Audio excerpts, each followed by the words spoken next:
সেন্ট্রালের EWS certificate কি SLST ক্ষেত্রে applicable হবে?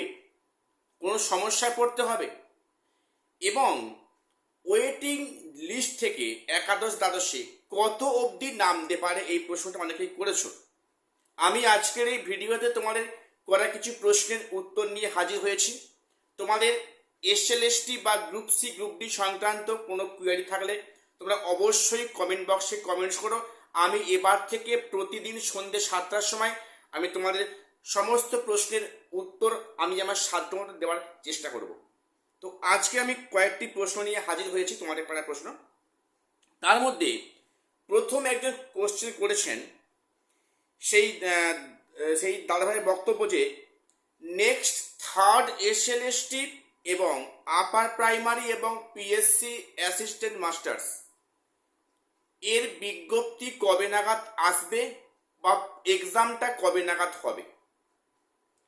তো প্রথম বলি যে থার্ড এসএলএসটি এখন আমাদের কাছে দুঃস্বপ্নের সমান। কেন বলছি?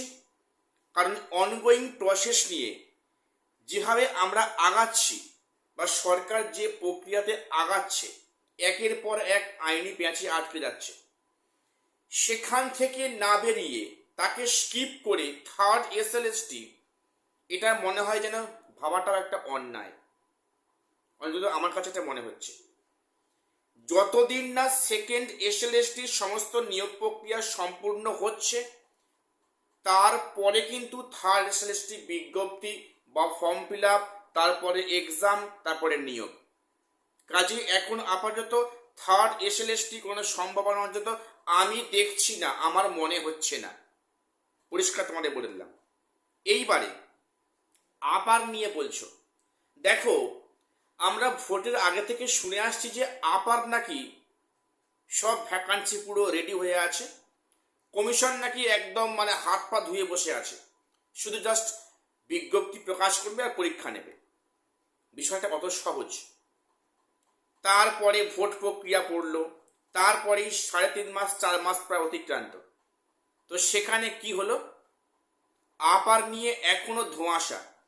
আদৌ আপারটা কবে আসবে, পরীক্ষাটা কবে হবে? সত্যি কথা বলতে এখন কিন্তু এসএসসি এখন শুধুমাত্র এসএলএসটি নিয়ে ব্যস্ত। এসএলএসটি যা পেঁচে আটকে পড়েছে এসএসসি, সেখান থেকে এখন বেরিয়ে আসাটা একটা বড় চ্যালেঞ্জের বিষয়। তারপরে গ্রুপ সি গ্রুপ ডি আছে, তারপরে আপার।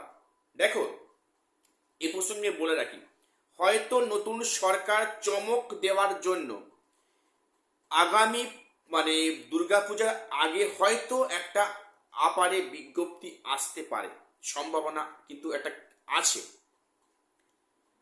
যে বিজ্ঞপ্তি হয়তো পূজার আগে বিজ্ঞপ্তিটা গেজেটটা প্রকাশ করবে। তারপরে ফর্ম ফিল আপ, পরীক্ষা, ইন্টারভিউ, নিয়োগ, সে এখন বহু দূরের বিষয়। এটা অন্তত আমার মনে হয়েছে। কারণ যেভাবে গতি প্রকৃতি আগাচ্ছে, এর থেকে আর ভালো কিছু মনে হয় আশা করা যায় না। তো এবারে উনি আবার বলছেন যে পিএসসি অ্যাসিস্ট্যান্ট মাস্টার। বলি, পিএসসি এখন বর্তমানে শীত ঘুমে আছে। বিশ্বাস করো আর না করো, পিএসসি বর্তমানে শীত ঘুমে আছে। কেন বললাম শীত ঘুমে আছে? না, পিএসসি যে ক্লার্কশিপ এক্সাম হয়েছিল মেন্সের, রেজাল্টটা এখনো পাবলিশ করলো না। এবং সেখানে একটা বিষয় দেখলাম, আমরা দেখে অভ্যস্ত কি যে পিএসসি একটা লং টার্ম প্রসেস। 2023-এ বিজ্ঞপ্তি, 2026-এ এখন রেজাল্ট প্রকাশ হলো না। তারপর টাইপিং টেস্ট আছে, তারপর নিয়োগ আছে। এক একটা নিয়োগ পিএসসি করছে 3-4 বছর গ্যাপে গ্যাপে করছে।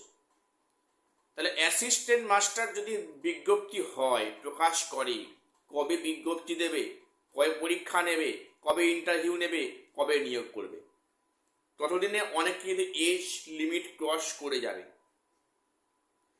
কাজেই অ্যাসিস্ট্যান্ট মাস্টার যেটা এসএসসি বের করার কথা, এখন আপাতত কোনো খবর নেই। পিএসসি ক্লার্কশিপে উল্টে নাকি ভ্যাকান্সি প্রায় 3000 ভ্যাকান্সি কমে গেছে। আমি সে নিয়ে অলরেডি ভিডিও করেছি, তোমরা প্রত্যেকে সার্টিফিকেট দেখেছো। আস্থা যেরকম ভাবে ভাবে মানে মানে যেটা বিজ্ঞপ্তিতে প্রকাশ করেছিল গেজেটে, সেখান থেকে ভ্যাকান্সি এক ঝটকায় 2,500 ভ্যাকান্সি কমে গেল। এর থেকে মানে চমৎকার কি হতে পারে আমার ঠিক জানা নেই। তো আপাতত পিএসসি কোনো খবর নেই, আমি এলে অবশ্যই আমি প্রকাশ করে দেব। চ্যানেলটা সাবস্ক্রাইব করে রাখো বিভিন্ন গুরুত্বপূর্ণ আপডেট পাওয়ার জন্য। পরে কোশ্চেন, একজন বলেছে যে সেন্ট্রাল ইডাব্লিউএস সার্টিফিকেট কি রাজ্যে অ্যাপ্লিকেবল হবে, মানে এই যে 9-10-এর ভেরিফিকেশন হচ্ছে সেখানে কি সেন্ট্রালের ফরম্যাটে ইডাব্লিউএস সার্টিফিকেট অ্যাকসেপ্টেড হবে? প্রথম আমি এই প্রশ্নটি বলে রাখি, সাধারণত সেন্ট্রালের সার্টিফিকেট কোনো স্টেটে সে অর্থে অ্যাপ্লিকেবল হয় না। যদি সেই পরীক্ষার বিজ্ঞপ্তিতে লেখা থাকে যে ইডাব্লিউএস সেখানে বা কোনো কাস্ট ক্যাটাগরি স্টেট কিংবা সেন্ট্রাল লেভেলে অ্যাকসেপ্টেড, সেখানে হতে পারে। আদারওয়াইজ কিন্তু এখানে স্টেট লেভেলের সঙ্গে মানে সেন্ট্রাল লেভেলের একটা ডিফারেন্স থাকে, সেখানে মানে অনেক যোগ্যতা ডিফারেন্স, অনেক কন্ডিশনের ডিফারেন্স থাকে। কারণ সেন্ট্রালের সার্টিফিকেট সচরাচর স্টেট লেভেলে পরীক্ষায় অ্যাকসেপ্টেড হয় না, কিন্তু অনেক ক্ষেত্রে অ্যাকসেপ্টেড হয়। সেটা ডিপেন্ড করছে বিজ্ঞপ্তিতে গেজেটে কি বলা আছে। যদি আমরা একটু ভেবে দেখি যে এসএসসির যে গেজেটটা দিয়েছিল এসএলএসটি কলকাতা গেজেট 2025 সম্ভবত মে মাসের দিকে, সেখানে যে সম্ভবত 14টা পৃষ্ঠা ছিল, আমি খুঁজে দেখলাম, তোমার আমি আগে বলেছি ভিডিওতে যে সেখানে ইডাব্লিউএসটা নেই। এখন এ নিয়ে অনেক তর্ক আছে যে যেখানে ডব্লিউবিসিএস পরীক্ষায় আলাদা করে ইডাব্লিউএসটা মেনশন করা থাকে সেখানে এসএলএসটিতে কেন থাকলো না, সে নিয়ে এখন তর্কের বিষয় আমার নয়। বিষয়টা এসএলএসটির ক্ষেত্রে কি সেন্ট্রালে ইডাব্লিউ সার্টিফিকেট অ্যাপ্লিকেবল হবে?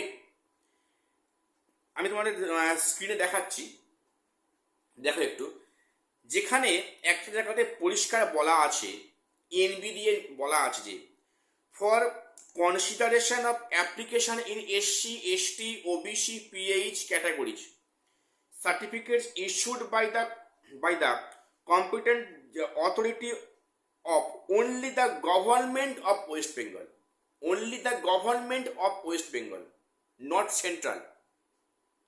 তাহলে এখানে কিন্তু সেন্ট্রাল ফরম্যাটে সার্টিফিকেট কিন্তু এখানে অ্যাপ্লিকেবল হবে না, যেটা অন্তত আমার মনে হয়েছে। আমার সেটা ভুল হতে পারে, আমার সেটা ভুল ব্যাখ্যা হতে পারে, তোমরা অবশ্যই কমেন্টসে বলো যে বিষয়টা অ্যাকচুয়ালি কি, তোমরা আমার সাথে একমত আছো কিনা। তো সেখানে কিন্তু যেটা দেওয়া আছে বিজ্ঞপ্তিতে সেখানে কিন্তু পরিষ্কার বলা আছে যে অনলি স্টেট লেভেলের সার্টিফিকেট অ্যাকসেপ্টেড হবে, অর্থাৎ এখানে সেন্ট্রালের ইডাব্লিউএস কিন্তু সার্টিফিকেটটা অ্যাকসেপ্টেড নয়, এটা অন্তত আমার মনে হয়েছে। তো কাজেই এখানে সেন্ট্রালের সার্টিফিকেট মনে হয় এসএলএসটির ক্ষেত্রে অ্যাপ্লিকেবল হবে না। এইবারে ওয়েটিংদের কত অবধি নামতে পারে, দেখো ওয়েটিংদের কত অবধি নামতে পারে সেটা এখনই বলা যাবে না, এটা একটা বোকামতো প্রশ্ন। এমনি ওয়েটিংয়ে অনেক ফাঁকা আছে, সব সাবজেক্টে কম বেশি ফাঁকা আছে, সেখানে এবারে ওয়েটিং থেকে অনেক ক্যান্ডিডেট ডাক পাবে, কিন্তু এক্স্যাক্টলি কত অবধি ডাক পাবে সেটা বলা কিন্তু খুব টাফ। এবং ভ্যাকান্সি আপডেট হবে কিনা তার উপর ডিপেন্ড করছে কত সংখ্যক ক্যান্ডিডেট ডাক পাচ্ছে। কাজেই এখন এই মুহূর্তে স্যাঙ্গুইনলি বলা যাবে না যে কত অবধি কাট অফ মানে কত অবধি লিস্ট নামতে পারে ওয়েটিংয়ে। তবে হ্যাঁ, এটা পরিষ্কার কিন্তু ওয়েটিংদের এবারে চাকরির সম্ভাবনা অনেকেরই প্রায় 100%, তবে সবার কিন্তু হবে না, এটা বলে যাচ্ছে। এবারে ডিজিটাল কাস্ট সার্টিফিকেট থাকতে হবে। একজনের প্রশ্ন, যে উনি প্রশ্ন করেছেন যে ভেরিফিকেশানে হাতের লেখা সার্টিফিকেট, সেখানে কি ডিজিটাল সার্টিফিকেট কি যদি নাম্বার না হয় কোনো সমস্যা হবে? উত্তরের সমস্যা হবে। হাতে লেখা সার্টিফিকেট যাদের আছে তারা প্লিজ তোমরা অনলাইন থেকে কিন্তু ডিজিটাল সার্টিফিকেট নাম্বারটা বের করে নাও। একটা প্রিন্ট আউট কপি কাছে রাখো, সেক্ষেত্রে কিন্তু সমস্যা হবে না। যাদের আবার বলতে যাদের হাত সার্টিফিকেট আছে তারা প্রত্যেককে অনলাইন থেকে তোমার নিজেরা কিন্তু একটা ডিজিটাল সার্টিফিকেট নাম্বার আছে, ওটা তোমরা বের করে সঙ্গে রাখো, প্রিন্ট আউট করে ওর সঙ্গে জমা করতে হবে, না হলে সমস্যায় পড়তে হতে পারে, হওয়ার সম্ভাবনা খুব বেশি। তো যাই হোক, আজকে আমি এই কটা প্রশ্নের উত্তর দিলাম। তোমাদের যার যা কোয়ারিজ আছে ওটা অবশ্যই কমেন্টস করো। আমি আগামীকাল আবার সন্ধ্যা 7টায় ঠিক এই সময় হাজির হব তোমাদের দেওয়া কিছু প্রশ্ন উত্তর নিয়ে। দেখা হচ্ছে পরের ভিডিওতে।